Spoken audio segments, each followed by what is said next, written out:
Yeah, I was always standing up and auditioning, and that was cool. Lately, I'll say probably in the last year, as far as indie films are concerned, I probably auditioned twice in the last couple of years. Yeah, Yeah, but I just me see that you did auditioning, that. yeah, but me auditioning for Hollywood stuff, yeah, all the time. But the indie film stuff, I probably haven't auditioned probably like twice in the last couple of years.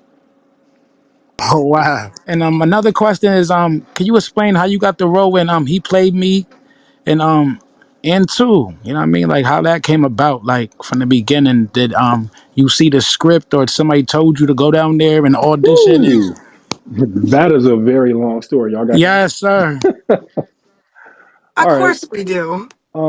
How did I get the role and he played me? Wow. So let's just, all right. So let me back up. Um, so my mate that I'm with now was actually friends with the producer of He Played Me. Um, he Played Me. I don't know if you guys are aware. He Played Me was a book first. Okay. So He Played Me had probably been out in the book world maybe a couple of years, I want to say, or a year or so. And my mate reads books a lot. And she was friends with Lisa because they used to work together years ago. And she says to me, "Hey, my homegirl got a book that she wrote called He Played Me. And it's really dope. Like I read it and I love it." And she was like, "I could see you playing Jai, the main character." So at that time, and let's take it back. This is 2019. Yes, 2019. This is right before the pandemic.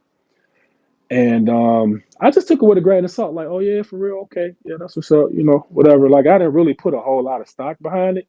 I just was like, "All right, whatever." So she's like, "I'm gonna call Lisa, and I'm gonna put the idea out there, put the idea in her head, and just see what she say." I'm like, "All right." So maybe a week or so went past, and she say, "Babe, hey, I talked to Lisa. Remember my homegirl that wrote the book?" And I'm like, "Yeah." She's like, "I told her that the book was fire. I loved it, and she should think about turning this into a movie. And if you turn it into a movie, you should let my dude play Jai, the main character." And she like, "For real? You think it's dope like that?" And I'm like, "Yeah." She like, "Yeah, yeah, yeah." So whatever. So fast forward, fast forward, maybe another one or two. She hit my girl called me like, "Yo, Lisa just called and said that she saw you in Deceitful Passions, and she was like, she wants you to play Jai. She thinking about turning her book into a movie. She want to know if you would do it." So I was just like, "Yeah, I guess maybe." So she like, "Well, I'm gonna let y'all talk. I'm gonna give you a number. Y'all can call, whatever, work it out. Cause I don't know how y'all do that, but she open to it." So I'm like, "All right." So I get on the phone with Lisa. Some days later, we talk, and we kind of going over things, and she's like, "I want to do He Played Me as a movie, but I want to make it a YouTube series and put it on YouTube." This is what I'm saying. So remember, stay with me. This is Oh wow! 2019. Right, This is, Tubi is out, but Tubi ain't hot yet. People still on Amazon Prime, and Amazon Prime is kind of fizzling a little bit.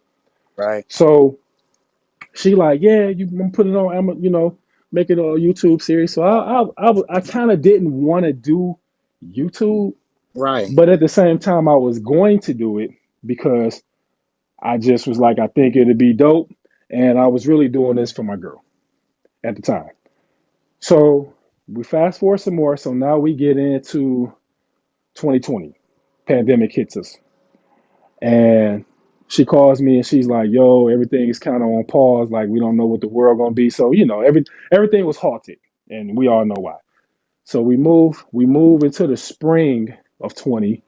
She calls me. She said, "Hey, I'm thinking about doing the trailer for He Played Me. Are you comfortable with being around people? And are you okay with that?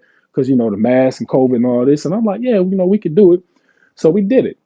It was just starting to get hot outside. Then I'm gonna give y'all another fun fact. Shelby Lee, who played Yasmin, my wife, and He Played Me, But before Shelby was on the scene, Crystal the Right, doll right. Yo, was gonna play my Yasmin. baby girl. Crystal was supposed to play Yasmin. And if you think I'm lying, just go on YouTube right now if you can. Type in "He Played Me" one trailer, and if you see that trailer, Crystal is in that trailer because she's Yasmin. So you can go and look at that right Oh now, and it'll shit. come up if I you want to wait. fact check that. So moving forward, we go ahead, we shoot the trailer, we get it done with a couple of other people, and then that's it. So she put it out. She puts it out on YouTube. That's why it's still there to this day. And some time goes on, and for whatever reason, Crystal doesn't do the role. So now we are trying to find another Yasmin. So she's asking me about Shelby, and I'm like, well, I think Shelby can kill that. See what's up with it. So they make it happen. They bring in Shelby to replace Crystal. She's the new Yasmin, and we moving forward. So that's how He Played Me came to the forefront. Then we had a couple of auditions. The first audition we had, nobody really showed up. Then we had another audition. A lot of people came, and then the pieces just kind of started falling into place from there. So to give you the origination story of how it started, that's how it started. But I got a big up to my lady because she the one that connected Lisa to me and me to Lisa to make that happen in the first place. And then everything else is history, as you see. So that's how I got the role, and He Played Me. So I didn't have to audition. Really, Deceitful Passions was my audition for He Played Me. Yeah. Oh shit. So that's how that Wow. went. Yeah. Amazing story. Yeah. The floor is open. Anybody else got any questions? I, I Yes, know I that got a you're the couple. Detroit's most filmed actor. Hello. Yes, I know facts. So she I'm got sorry. that Empress. award. Say Empress, that go ahead again. with your questions, Empress. Thank you, Miss Solo. Good evening, Mr. Alfonso. How are you? Good evening. I'm good. How about you? I'm doing great. I have some complex questions for you. If you're ready, let me know. Go ahead. I'm ready. Go Okay, ahead. so being recognized as Detroit's most streamed actor Hmm. and honored by the Detroit Filmmaker Awards is a significant milestone. How has this recognition impacted your career ambitions, and do you feel more connected to your local roots or driven towards a national or global stage even more?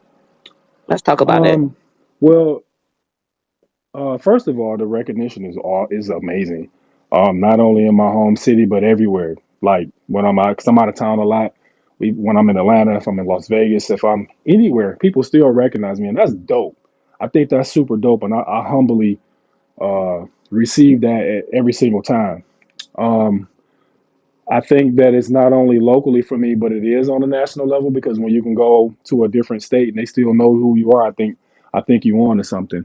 Um, do I love my Detroit roots? Of course, home is home. It's the D where I'm from, born and raised. So I'm gonna always love home. But at the same time, I'm smart enough to know that in order for you to grow and get where you're trying to go, you gotta go to some degree. Even if it, and that's why I'm in and out, back and forth a lot. Because it's cool to get to work here, but I like to build relationships outside of my own home state, so I can call anybody anywhere and be able to work if need be. And I have no problem with catching a flight wherever I need to be. I spent half of the year gone just back and forth this year alone. I probably been home. We're going into we are in the 11th month of the year. If you tally everything up, I've probably been gone in totality a few months this year. That's how much I've been gone.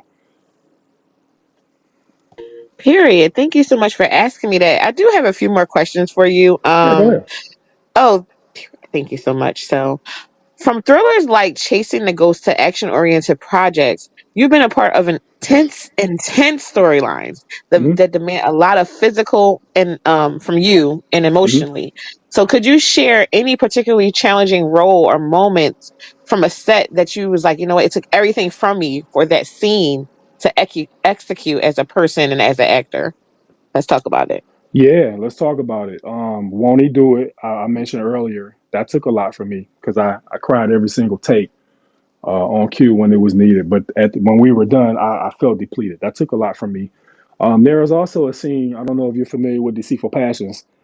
There's a scene in that film where my character Seth, he goes to jail. He gets out, but while he was in jail, his homeboy Vito is murdered, and he doesn't know. So when he comes home. Excuse me, Vito is murdered. He does know, but his friend Kitty is murdered. So Kitty runs his hair salon that he owns in the film. So he knows that Vito is dead. I mixed it up. So he's sad about that. But when he comes home, he doesn't know that Kitty is dead. And they tell him in his shop when he comes home. And she says to him, like, because my character says, hey, yeah, I know Vito family really gonna love that because they took up a collection offering. And then the girl looks at me and she says, Vito, no, Kitty. And I go, you can see the confusion. I'm like, Kitty dead? Kitty gone? And they like, yeah, we thought you knew.